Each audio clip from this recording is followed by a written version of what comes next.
that's better. All right.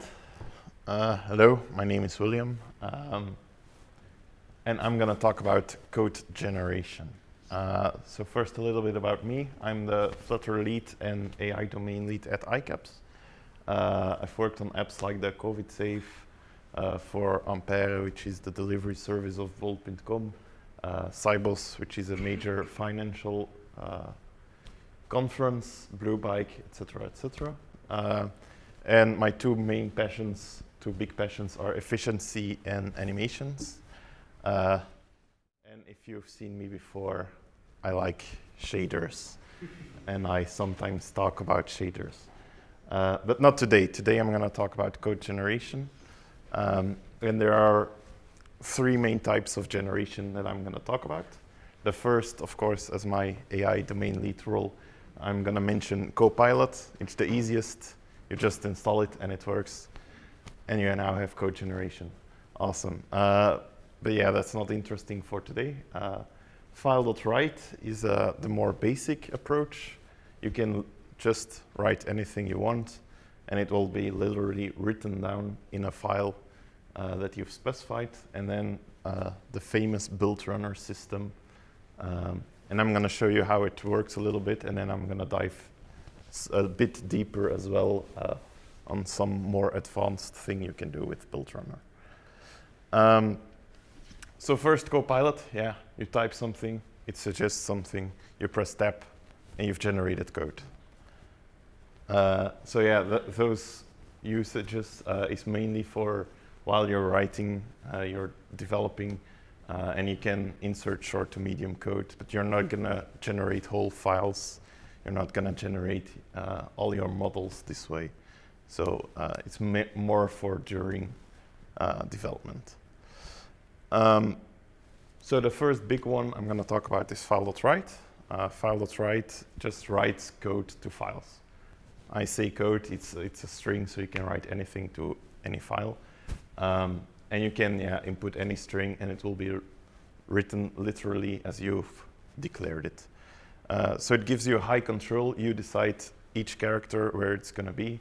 But it's difficult to make abstractions and to customize it a lot. And the bad thing is also you have no validation. So if you make a mistake in your string, you will write that mistake in every file that you generate. A small example. So on the left is the script that I've written. I just pick a file, result.tart, for example. I write my content in it, and I write it as a string. And then you see the result. So if I now forget a bracket on the left side, then it will also be forgotten on the right side, which is not that great. But it is easy to generate simple files or models or stuff like that. So the first package, I'm going to give examples for each approach. The first package that uses this approach is the model generator, started by Koen. It's used to generate models. So for example, if I jump into my editor, now if I need to open the README here, yes, all right. And I'm going to show you our awesome template project. It's already in there. You'll see here a folder model generator. If you open it, it will contain a YAML file. And here you'll see some YAML code. So this is how we define our models. If your backend uses a Swagger, you can copy paste it and almost literally use that. You'll have to change a few properties.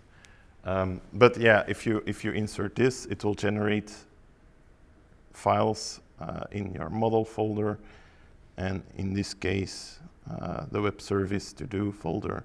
So it will generate this file, which has the JSON key, which has the type, which has other properties, and it will also add some annotations, more on that later, but it will generate your to JSON and from JSON as well. So if the backend changes, for example, one field, you just replace it in your YAML, you run the command again, and then you've got your whole new working models.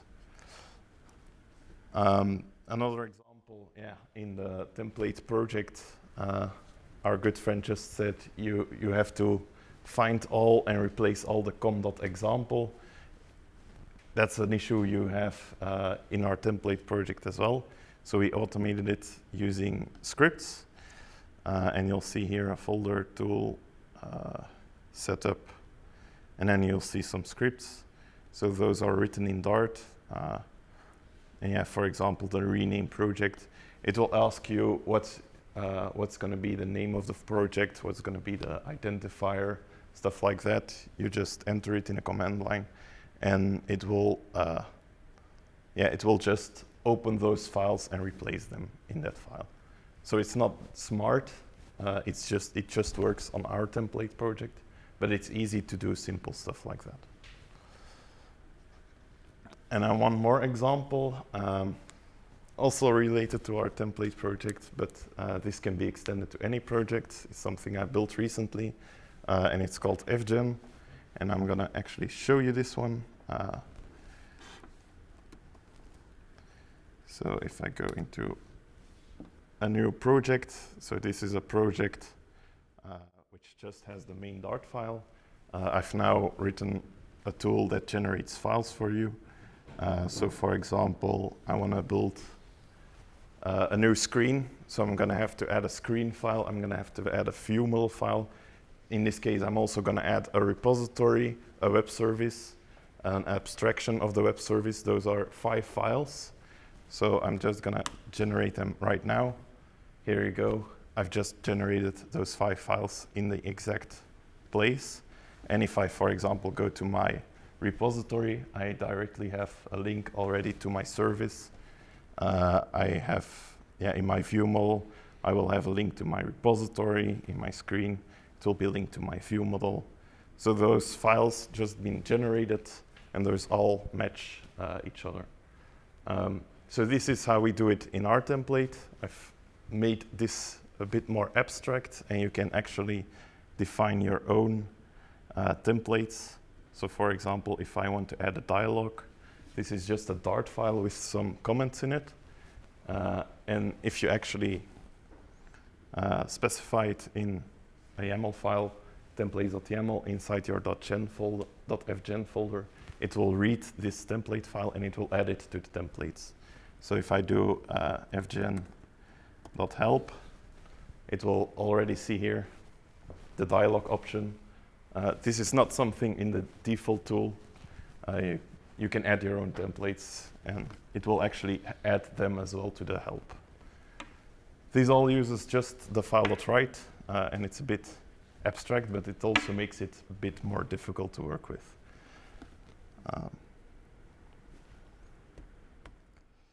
So the things I've just mentioned, using file.write, it's pretty easy. You can generate files that you can later then change. You can change existing files, for example, in a templates project with a script. You can generate files that don't need to regenerate every time. Think, for example, about models, translations.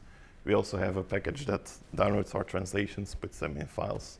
It's also just a file.write. You don't want to do it every time you run your build runner. And then I've got a small demo as well. So for example, just to show you how easy it is, I've got an example file here.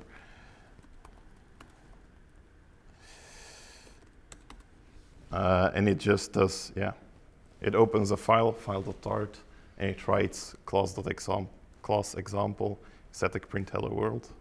So if I now run just the Dart command within the file, then it will execute that file, and it will generate a file.dart in the current folder, and it contains the exact same thing that I just said. But to show you that you can then also, how to easily edit files, it's just you find the file, you then read that file. Now you've got a string in your content, and that's just the string of the whole file. It's that easy.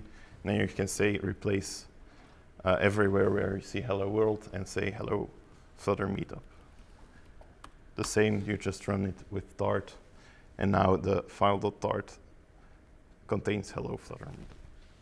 So it's very easy to work with, but very hard to make, very difficult, very abstract stuff. So in comes build runner. I think familiar to most people, I hope at least, that you use it. Build runner, it generates files, so it's not going to edit files for you, but it's going to generate new files, and it's going to use annotations to do so, most of the time. While you're working with build runner, you'll see that you receive a lot of details about the classes you're trying to you have annotations on. It will receive a lot of details about the code, and you're using classes. You'll use objects to generate the code. You're not gonna just input strings. You can, but it's bad practice. You can actually go pretty far with this. So the same example is all of a sudden a lot more difficult because it's very abstract.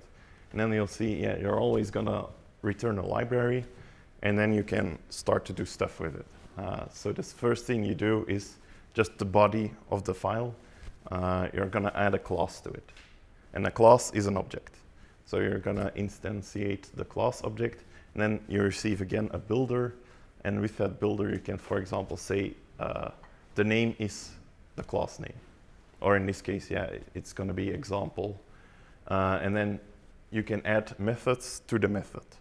So you're not gonna say all of the methods are this. You're gonna say methods.add or .add all, and then you're gonna add your methods there. And then a method is another object, so you're gonna instantiate another method object. And then again, you've got a builder, so you're gonna say the name is print hello world. It's gonna be a lambda that just means steer off, so you've got your point. You're not gonna have the curly braces. And then you can set a body, which can just be anything you want, so you can do the whole thing again. You can add other stuff to it. Or you can just say, now I'm gonna finally write some code, and I'm gonna just insert it as a string. So in this case, print hello world. So what I didn't do here is I didn't add the semicolon at the end. It knows.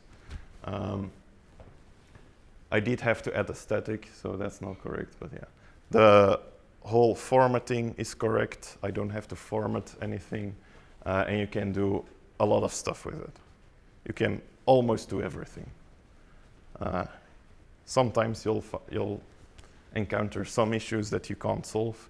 Then you just want to enter the string. But then the issue is if you're starting with a string, you can't go back.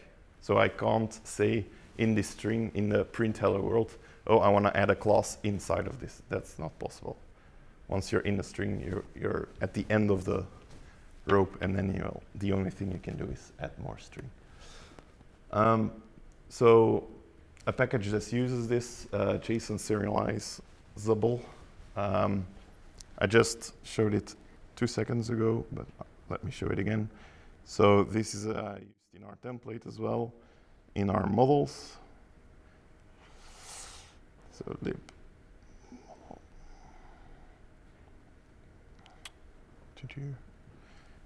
All right. So what you do is you add an annotation. So an annotation is the add with some text to it behind it. So here the JSON serializable, you're just saying this object, this class, can be put into or out of JSON. And then you can add annotations to every field you want to change and specify other stuff, like, for example, the name of the JSON field. If you have to include it, if it's null, if it's required, stuff like that. Then at the bottom, you just add those two, and it will generate the todo.g file. And it will generate this for you. So it will generate a to-do from JSON method, and it will return a to-do object. Pretty basic, but yeah. how it actually works is more complex. So the class is just one side, the annotation is the whole other side, and I've just written a bit of code here. You don't have to go into it, but it's actually pretty magical code. What you can do is, find all annotations of a given annotation, all instances of that annotation. So for example, if I want to find every annotation from Flutter route, so everywhere where there is an @Flutter route, I just do this, and I receive in the code every class that has that annotation in this file. And you can just loop through every file and then just do something when you find this. So there's no actual searching for the literal annotation. No, you just use the annotation resolvers that's already provided for us. And then, you can peek at the values. So you've just set the name, for example, for the JSON key. You'll actually use peek and then the name to get the value that's in there. But you can go further. If you've, for example, add an annotation to a class, then you can say, what's the constructor? What are the fields of this class? What are the arguments of the constructor of that class? And that's actually pretty useful information if you want to automate some things. The class object, you can say the name, you can specify fields, you can specify methods, you can specify constructors, you can extend it, you can add mix-ins, you can do all those stuff just in with the class object. With the method object, you can enter a name, enter the lambda, you can return something, specify which type you will return, you can specify the body. For example, this is how you can call a function. So you just use a reference, write anything in there, and then call. Then inside the call method, you can say what are the arguments you want to pass to the function. And then you have to convert it to code so you can pass it to the body. And for example, a field, the same way as before. You can, for example, add a modifier. This is how you say something is constant or a final or a variable. And then you can assign it to a value. And now I just did some string, but you can specify other stuff as well. And then the most important, something I forget, let's say it like that, is your build.yaml file. And in here, you're going to actually say to the build runner, hey, this is a build runner script that can be run. You're going to specify which function is going to be called. And you can specify, for example, I want to start with Dart files. I only interested in Dart files, and I'm going to generate a .navigator.dart file. You can then also say, I want to build it to the source, or I can also build it to cache, which is not actually code that you'll see, but it's cached somewhere in a build folder to be used for other builders. A small example, no, not yet. Some usages, so you'll generate files that never have to be updated manually. If you're going to update them manually, then don't use build runner because they'll be overwritten. You're going to extend existing code, it's almost always based on existing stuff. So one time I did write build runner that will actually check a folder for assets and then generate a class with all my assets in it. That's possible, but most of the time you're going to extend code. And then, you're going to generate files that have to update. So if it's just generated once, for example, my models, you don't have to every time you run build runner, you're not going to update your models every time. So that's a bit annoying if you do that. And some examples are copy with or to or from JSON and stuff like that. So a small demo. Yes.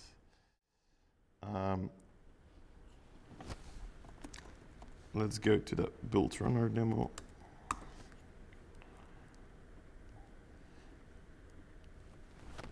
So I've got a class, a package for my annotation. I've got a package for my generator, and I've got a project where I'm using the package. So this is something you'll very often see. Two separate packages, one for the annotation and one for the generator. And the reason for this is in your pub spec, you can add dependencies and you can add dev dependencies. And the dev dependencies will be used in your build runner, but they won't be included inside of your application. So if you write a big generator and you just add the whole generator to your dependencies, then it will also be packaged, which is useless. So that's why you split it up. So the annotations is then added to the dependencies, and the generator itself is added to the dev dependencies. The annotations project is very, very small. You just have your class, your annotation that you're going to use. Most often you're going to actually add some documentation. I didn't do it for the demo, but yeah. That's the whole point of the annotation. And then in the generator, you'll actually see quite a lot of stuff. So I'm going to start with a build YAML file. You'll notice here that I'm referencing the builder.dart file. So I'm actually going to execute something in that file. Then I'm going to look for Dart files, and I'm going to generate a .cool.dart file. And I'm going to build it to the source. So then if I look into the builder.dart, you'll see the cool builder. So this is also referenced here in the builder factories. These are all the functions inside of that file that you're going to execute. And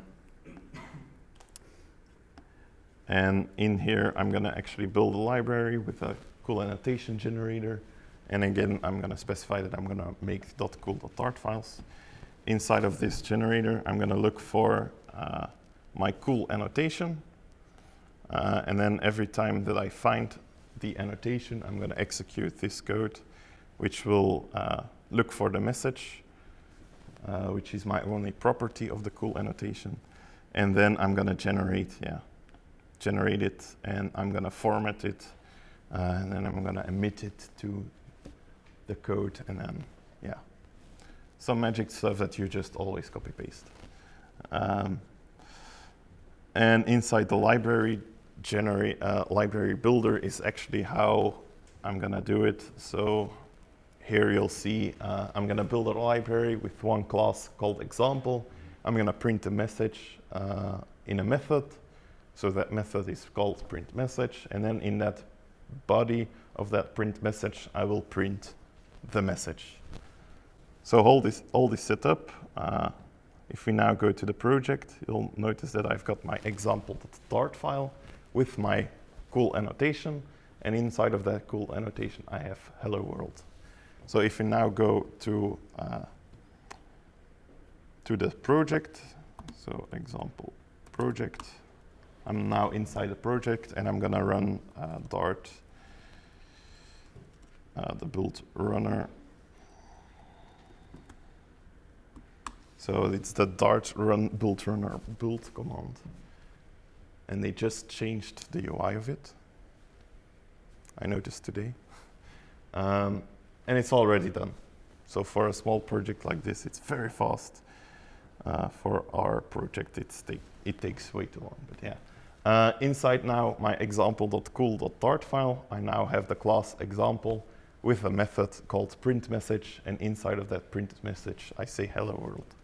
So if I now change a property here, so hello Flutter, and I run the build runner again, you'll now see that this file is first removed, then is re-added, and now it says hello Flutter. You can do pretty cool stuff, but I'm not going to be able to explain all of it today. It's a journey you'll have to endure. So now a bit more advanced. This has all been very nice, but for example, if I want to automate generating a navigator. I don't want 10,000 separate files for each of my screen. I want one file containing all of the methods to go to a screen. For example, dependency injection. If you want to create dependency injection, you want one file that contains all of your dependencies. You don't want for every dependency a separate file. So that's going to be a bit more difficult. And in here, a slide I made a few weeks ago, a few meetups ago.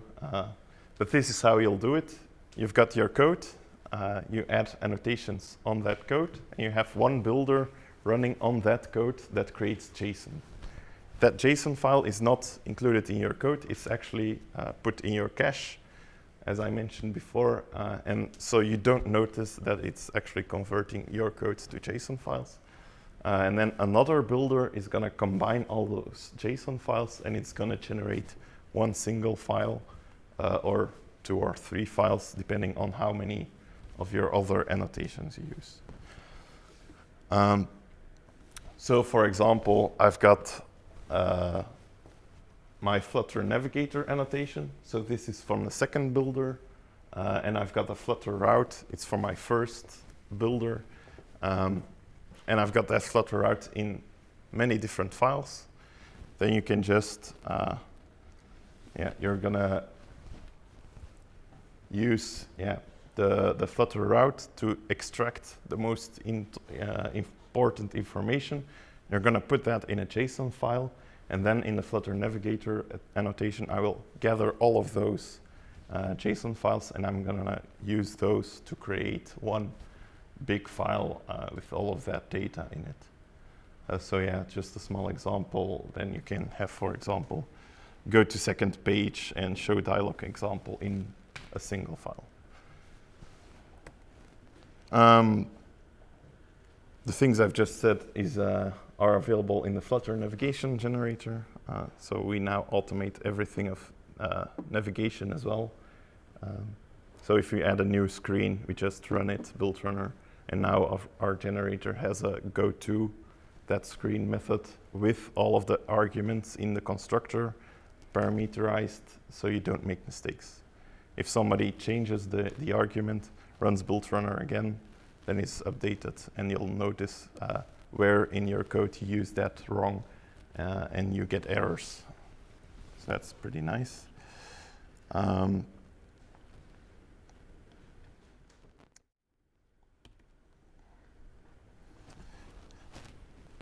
Let me open it up. I can go read me.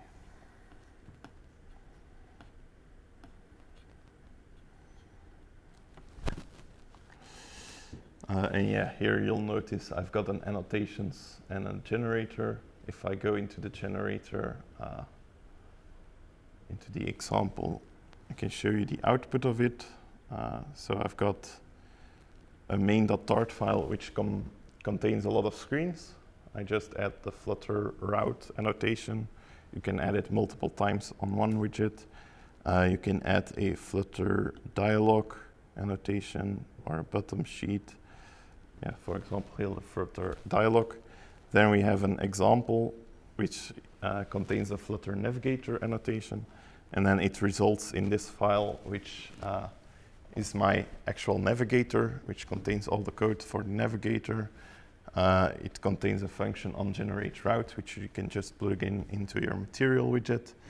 And then it has methods for every page you want to go to, for example, the go to second page, which then has return types correctly.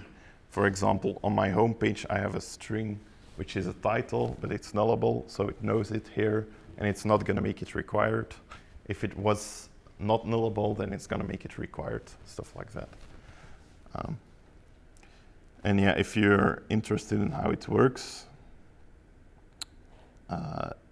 it's going to contain a lot of builders, a lot of generators. So one generator for each type. So this is the Flutter route. So it's the @Flutter route annotation that's going to be used here. And in the Flutter Navigator generator, we're going to use the Flutter Navigator annotation. And then yeah, it's pretty extensive. I'm gonna need a few talks to get through all of this. But yeah, if you're interested, it's all online. Feel free to look into it.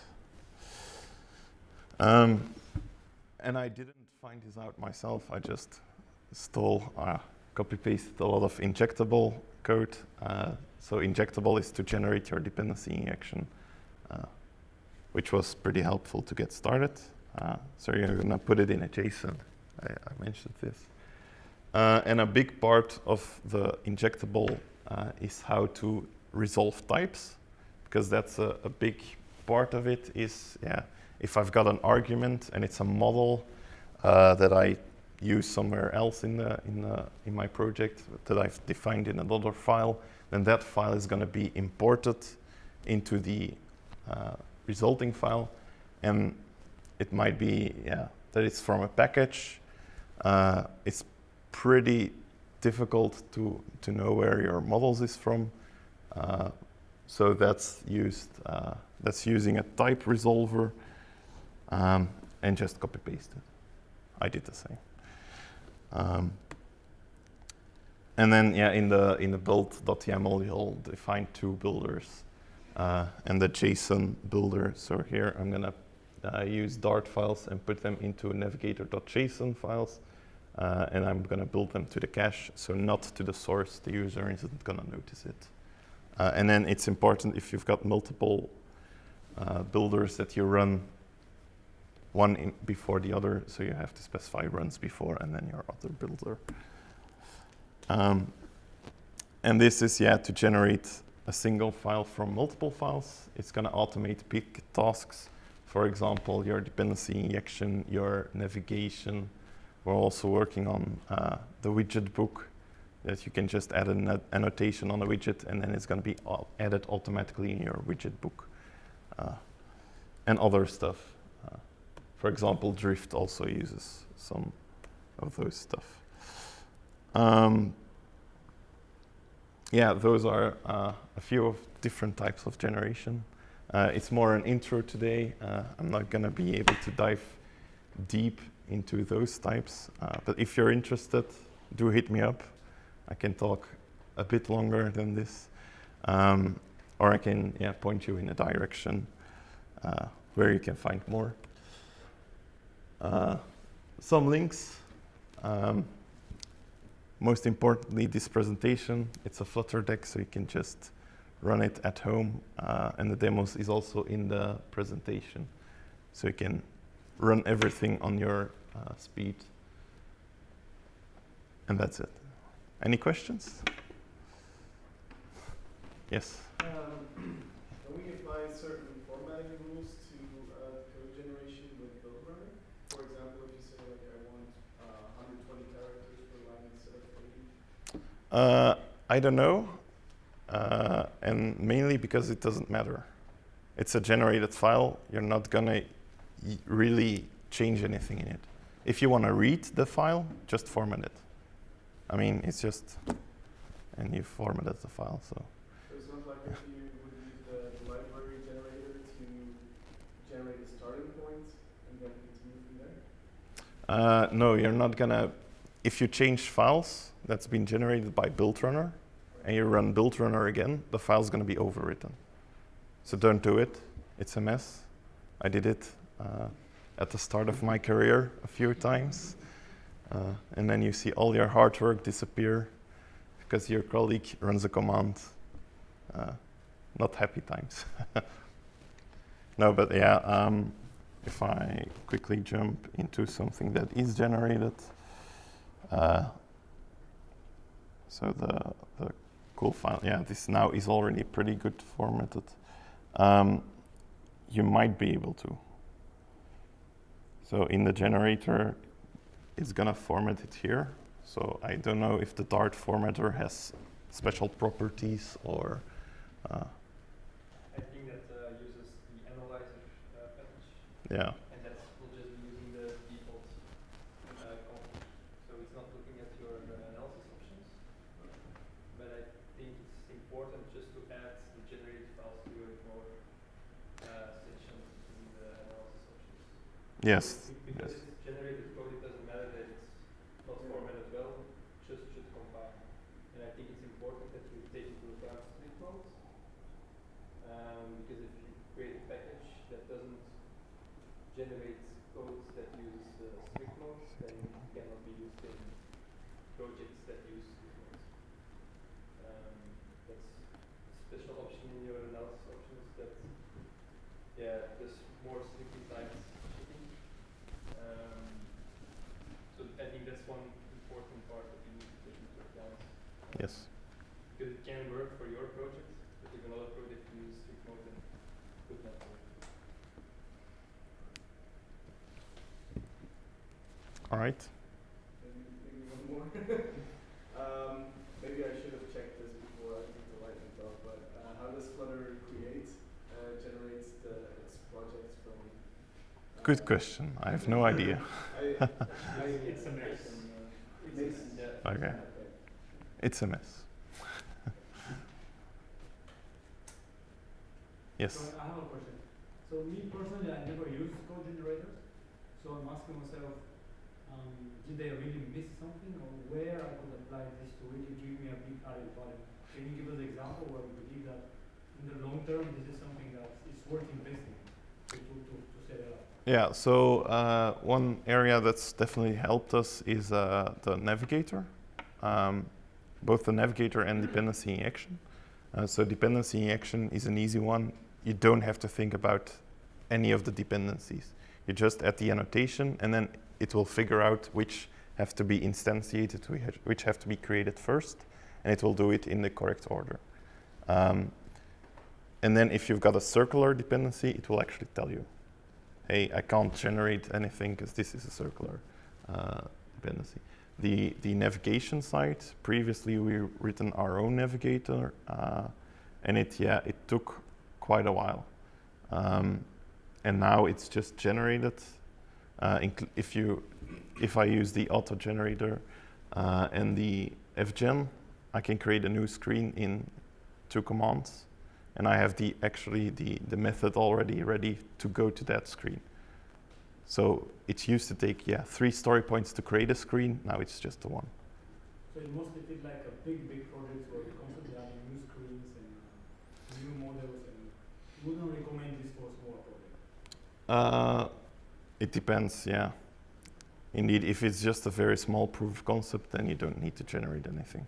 But the bigger the project gets, the more I would suggest generating code, because it's already validated. I've written tests for my generator, so I know that works. So if there's an issue, then it's probably me. Okay. The more you do yourself, the more you can do wrong. So they're moving mistakes and adds additional automation. Yeah.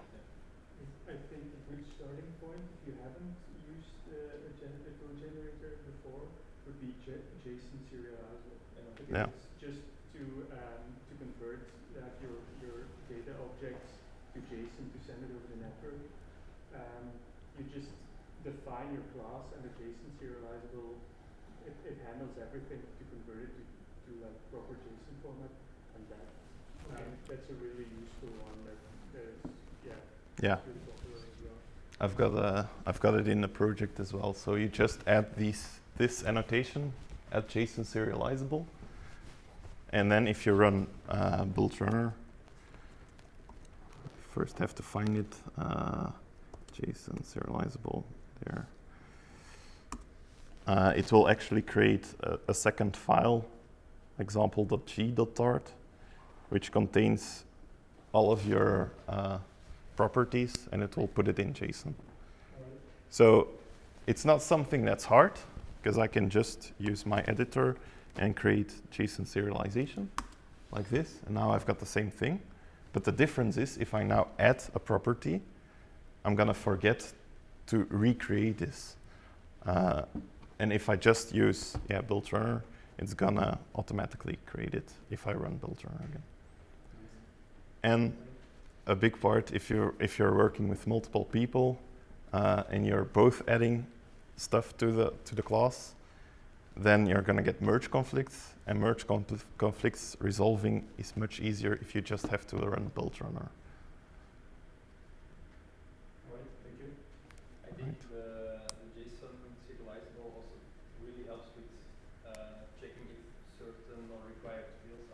Yeah. So for example, if you receive an object from backend and it doesn't contain the required key, and it will throw an error, this key is missing. And now it's all generated for every class automatically, and otherwise you have to write it yourself for each class every time you need to class name. So yeah, I feel like indeed JSON generalizable would be a pretty good start, and pretty fast advantage to speed up the productivity. And I don't think it really matters if it's a big or a small project. But if you're doing multiple projects, for example, then yeah, just having a good structure over your different projects is even better. And then generate things to visible. Yes. Do you often use Mason as well, or? No. I'm not a big fan of Mason because I didn't write it. No, because it generates whole files, and the fgen is also future-proof of creating parts of a file. But more importantly, the fgen, it depends what you're creating. So if I'm just creating a screen, I don't need the provider widget. If I'm creating a screen and a view model, then I want to add the provider widget already with the import of the view model automatically. Yeah, but that you can also do in Mason with configuration. Yeah, that's possible. I don't know. When I looked into Mason, it wasn't possible, or I didn't find it easily. And this is what I use. This is what I create. It looks quite nice, so. I think, yeah. Perfect. Right, I think there are probably a lot more questions. But I will take a break for how long? 15 minutes? 15, right? 15. Yeah, 15 minutes. So ask your questions to William during the break. And then we'll go with the next talk. We give shiny stickers to each speaker to promote speaking. So if you want to have a sticker yourself, take the stage next time. Yes. Thank you.